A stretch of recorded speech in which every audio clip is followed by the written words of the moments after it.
You're running a B2B SaaS company, charging per seat or per user. It's straightforward, predictable revenue. But here's the problem. That model is a vulnerability waiting to be exploited. Larger competitors are shifting to consumption-based pricing, where customers pay only for what they use, like API calls or data processed.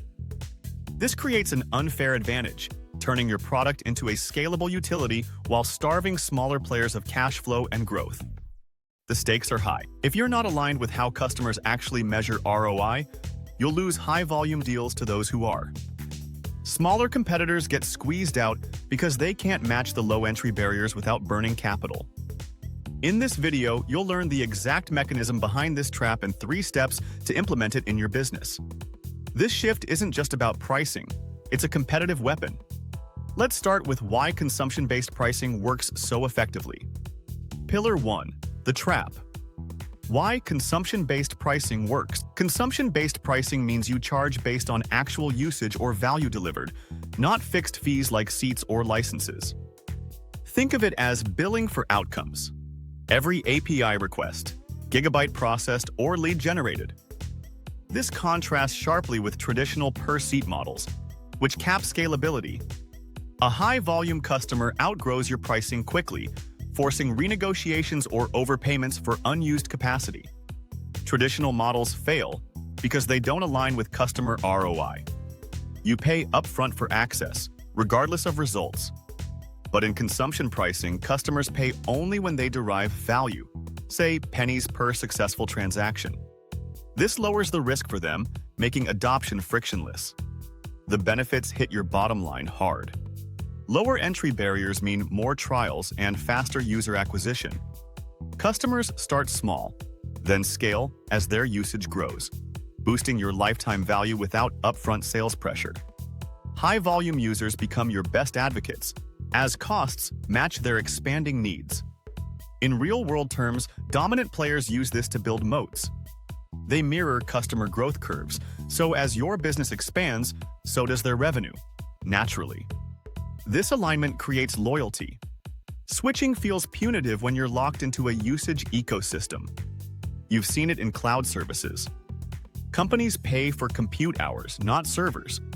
It turns software into infrastructure, essential and hard to displace.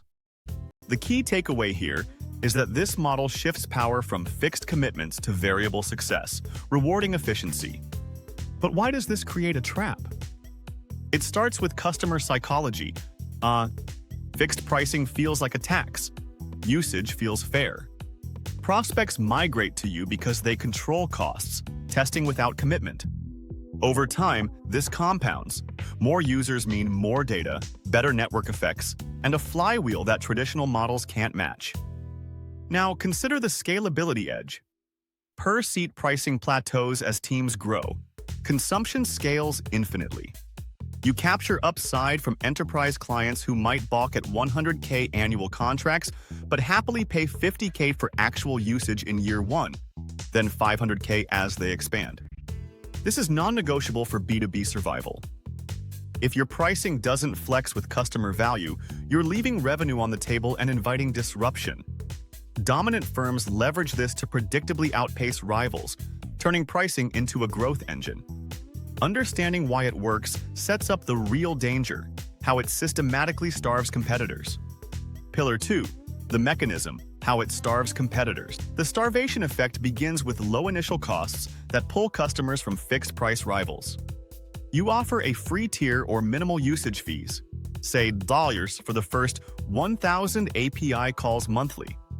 Prospects experiment risk-free, while your competitors demand upfront commitments they can't afford to lose. This draws market share fast. Smaller customers, wary of per-seat lock-ins, flock to your model.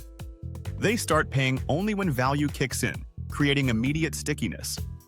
Fixed-price providers watch deals evaporate as buyers cite better alignment in RFPs. Now, the cash flow squeeze hits competitors hardest. To compete, they must subsidize free tiers or low-entry pricing. But without your scale, they lack the deep pockets. Margins erode as they discount to match, burning runway on unprofitable users. You, meanwhile, acquire at low cost and monetize as usage ramps.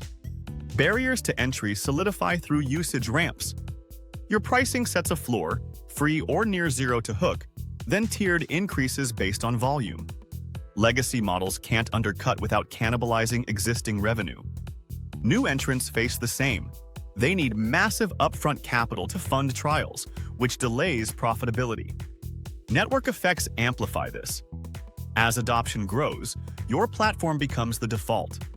Customers build integrations around your usage metrics, raising switching costs. Data from widespread use improves your product. Better predictions, faster features, locking in the leader. Competitors face a cold start. No users, no network, no moat. This mechanism isn't accidental. It systematically drains rivals' resources. They chase volume with discounts, but you capture value proportionally. High-growth customers scale with you, while others stagnate on fixed plans elsewhere. Common pitfalls undermine this if mishandled. Over-discounting without clear value metrics leads to margin erosion. You end up subsidizing non-scalable users. Tie pricing strictly to outcomes. Track usage against ROI drivers like conversions or storage. Avoid vague tiers. Define metrics upfront to prevent disputes. In practice, this creates a death spiral for smaller players. They lose deals on price, then talent to you as your revenue soars. You gain economies of scale, reinvesting in features that further entrench your position. The trap closes as markets consolidate. Customers consolidate vendors to one usage-based leader, sidelining fragmented competitors.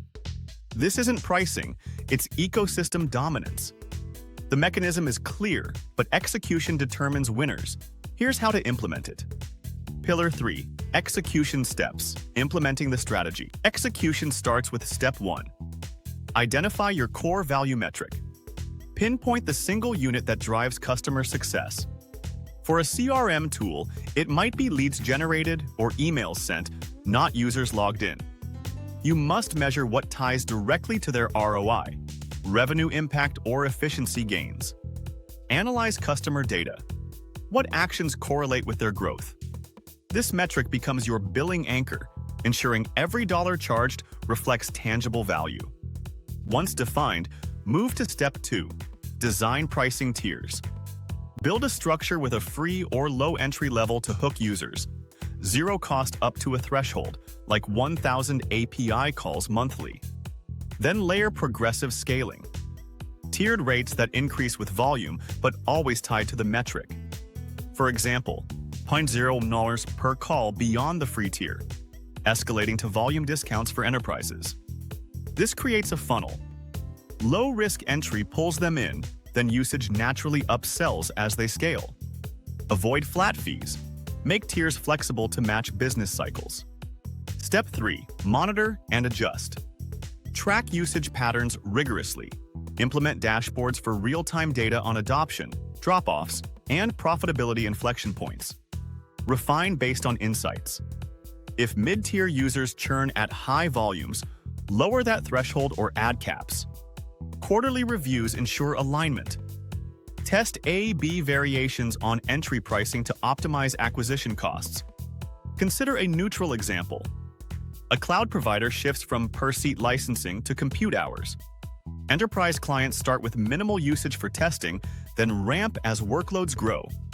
Costs align with their expansion, reducing hesitation and accelerating deals. Watch for mistakes. Ignoring customer segmentation can alienate high-value segments. Tailor tiers. Startups get generous free tiers, while enterprises need custom enterprise agreements to avoid under-monetizing whales. Overcomplicate metrics, and you'll confuse buyers. Keep it to 1 or 2 clear units. The results are measurable. Faster market share through viral adoption, reduced churn as costs justify value, and 20 to 30% higher LTV from scaled usage. You gain predictable revenue without sales friction, turning pricing into a growth lever. Conclusion: consumption-based pricing transforms your B2B product into an indispensable utility, aligning costs with outcomes to eliminate competition by design. Audit your current model against value metrics immediately. This is non-negotiable for survival in scalable markets. Apply this framework to your pricing strategy today. Share your biggest challenge in the comments below and subscribe for more deep dives into competitive edges.